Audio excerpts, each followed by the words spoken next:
दोस्तों आज तक आप यही देखते आए हो, यही सुनते आए हो कि अगर पत्नी के द्वारा कोर्ट के अंदर कोई मेंटेनेंस का केस किया जाता है तो पत्नी का मेंटेनेंस बना दिया जाता है। कोर्ट के द्वारा पति के ऊपर मेंटेनेंस लगा दिया जाता है कि आप अपनी पत्नी को पर मंथ के हिसाब से इतना मेंटेनेंस दीजिए, फिर ये एलिमनी दीजिए। तो ऐसे में पति के लिए मुसीबत खड़ी हो जाती है। पर अगर ये वीडियो आज देख लेते हैं पति, तो पति को पत्नी को मेंटेनेंस नहीं देना पड़ेगा।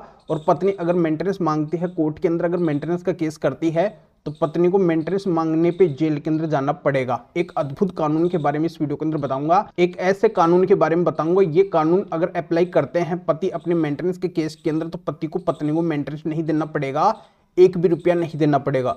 तो बहुत ही महत्वपूर्ण वीडियो है। जिस वीडियो की पति लोग डिमांड कर रहे थे वो ये वीडियो है, पर वीडियो को बिल्कुल अंत तक देखना है तभी पूरी जानकारी समझ में आएगी, क्योंकि आधे अधूरे वीडियो से कभी भी जानकारी समझ में नहीं आती है। इसलिए पूरी जानकारी के लिए वीडियो को बिल्कुल अंत तक देखना होता है। और ये आपका अपना चैनल है, इसको अगर आप अब तक सब्सक्राइब नहीं करे हैं तो सब्सक्राइब भी कर दीजिए और साथ में बेल आइकन को भी दबा दीजिए। तो चलिए शुरू करते हैं। तो वेलकम दोस्तों, मैं हूं आपका अपने डुकुर जितेंद्र। तो ये निश्चित बात है कि जो पत्नी मेंटेनेंस का केस डाल के कोर्ट से पति से मेंटेनेंस लेना चाहती है, उस पत्नी को पति एक भी रुपया मेंटेनेंस का नहीं देना चाहते हैं।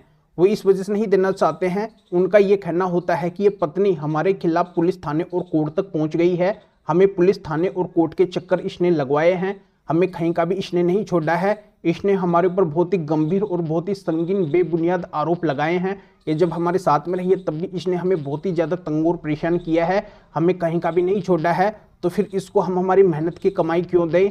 हम इसको हमारी मेहनत की कमाई नहीं देना चाहते हैं। ये हमारे लिए कुछ भी नहीं कर रही है, ये अपने पत्नी धर्म का पालन बिल्कुल भी नहीं कर रही है, तो फिर इसको हमसे पैसा क्यों मिलना चाहिए? तो पति का ये टारगेट होता है कि ऐसी पत्नी को एक भी रुपया मेंटेनेंस ना मिले। अगर पत्नी राजी खुशी है, हंसी खुशी साथ में रह रही है, अपने पत्नी धर्म का पालन कर रही है, पति का साथ दे रही है, तो ऐसी पत्नी का भरण पोषण पति हंसी खुशी करते हैं। उसका जो भी खर्चा होता है पति आराम से कर देते हैं।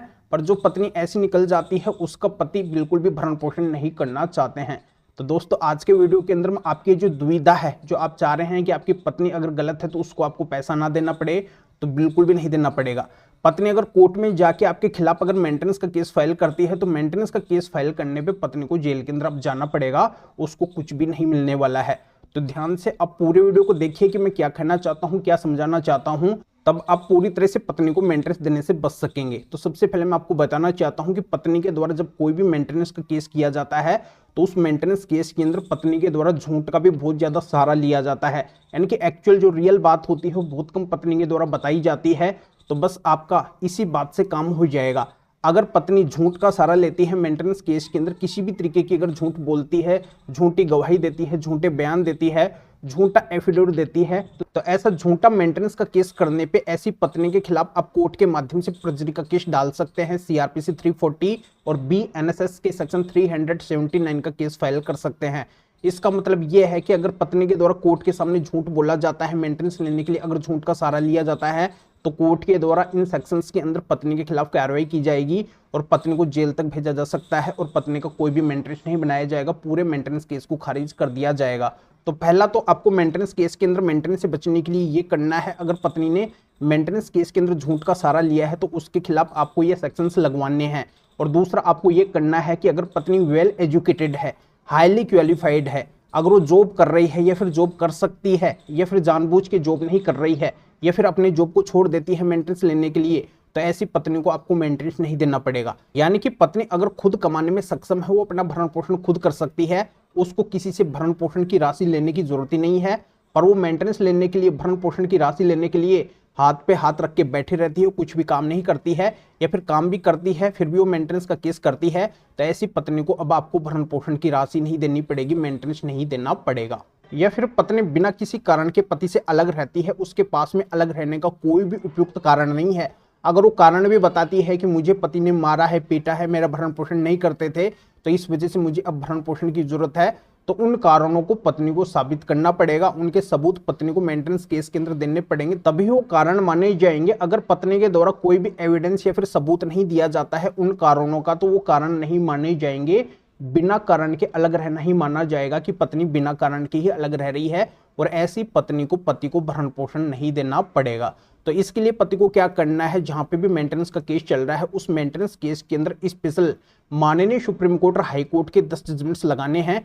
इनको दिखाने हैं। इन जजमेंट्स के अंदर यही बातें हाई कोर्ट और सुप्रीम कोर्ट ने बोली है कि ऐसी पत्नी को अब पति से बिल्कुल भी भरण पोषण नहीं मिलेगा। तो इन जजमेंट्स को लगाने से आपको अपनी पत्नी को भरण पोषण किसी भी मेंटेनेंस केस के अंदर नहीं देना पड़ेगा। तो ये मेंटेनेंस से बचने के बहुत ही महत्वपूर्ण टॉप सेलेक्ट किए हुए 10 जजमेंट है। इन जजमेंट से लाखों पति पत्नी को मेंटेनेंस देने से बच चुके हैं, यानी कि जिन पतियों को इन जजमेंट्स का पता था उन पतियों को अब पत्नी को मेंटेनेंस नहीं देना पड़ रहा है। उनके ऊपर जो भी पत्नी ने मेंटेनेंस का केस किया वो मेंटेनेंस केस पूरी तरह से जड़ से खत्म हो गया, खारिज हो गया। पर इन जजमेंट्स के बारे में हर किसी पति को पता नहीं है, उनको पत्नी को मेंटेनेंस देना पड़ जाता है, उनके ऊपर मेंटेनेंस लग जाता है। तो पति का जो भी मेंटेनेंस का केस है और जिन पतियों को इन जजमेंट्स का पता नहीं है तो उनके लिए लीगल अवेयरनेस और कानूनी जागरूकता के लिए वीडियो मेरे को बनाना पड़ा है कि इस वीडियो के माध्यम से अब सभी पतियों को पता चल जाएगा कि उनको अगर ऐसी पत्नी को मेंटेनेंस नहीं देना है तो उनको अपने मेंटेनेंस केस के अंदर इन 10 जजमेंट्स को लगाना है, थोड़ा सा कोर्ट को कन्विंस करना है, बस इसी से उनको अब ऐसी पत्नी को मेंटेनेंस नहीं देना पड़ेगा। तो मेंटेनेंस से बचने के इन स्पेशल 10 जजमेंट्स को अगर आप मेरे से लेना चाहते हैं तो इस वीडियो को डिस्क्रिप्शन के अंदर जाइए या फिर जो स्क्रीन के ऊपर व्हाट्सएप नंबर दिखाई दे रहे हैं तो इस व्हाट्सएप नंबर के ऊपर भी आप व्हाट्सएप पर मैसेज करके और आप बता सकते हैं कि आपको माननीय सुप्रीम कोर्ट और हाई कोर्ट के बहुत ही महत्वपूर्ण टॉप सेलेक्ट किए हुए 10 जजमेंट्स की जरूरत है जो मेंटेनेंस से बचने के हैं। तो मेरे असिस्टेंट आपको व्हाट्सएप रिप्लाई देंगे, आपको प्रोसीजर बताएंगे और फिर आपके व्हाट्सएप पे ही इन स्पेशल 10 जजमेंट्स की पीडीएफ कॉपी भेज देंगे जिनको आप निकलवा के आपका ऐसा जो भी मेंटेनेंस का केस है उसके अंदर लगाकर आप भी ऐसी पत्नी को मेंटेनेंस देने से बच सकते हैं। या आप इस मैटर में या फिर और किसी भी कानूनी मैटर में कानून के बारे में मेरे से अधिक जानकारी लेना चाहते हैं, मेरे से फोन पर भी बात करना चाहते हैं तो भी आप इस व्हाट्सएप नंबर पर व्हाट्सएप पर मैसेज करके मेरे असिस्टेंट से अपॉइंटमेंट बुक करवा के डायरेक्ट आप मेरे से फोन पर भी बात कर सकते हैं।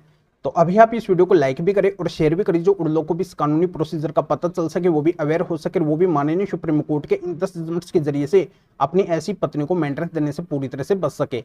तो फिर आगे मिलेंगे आपसे नए वीडियो नए टॉपिक के साथ में। आप सभी का बहुत बहुत धन्यवाद।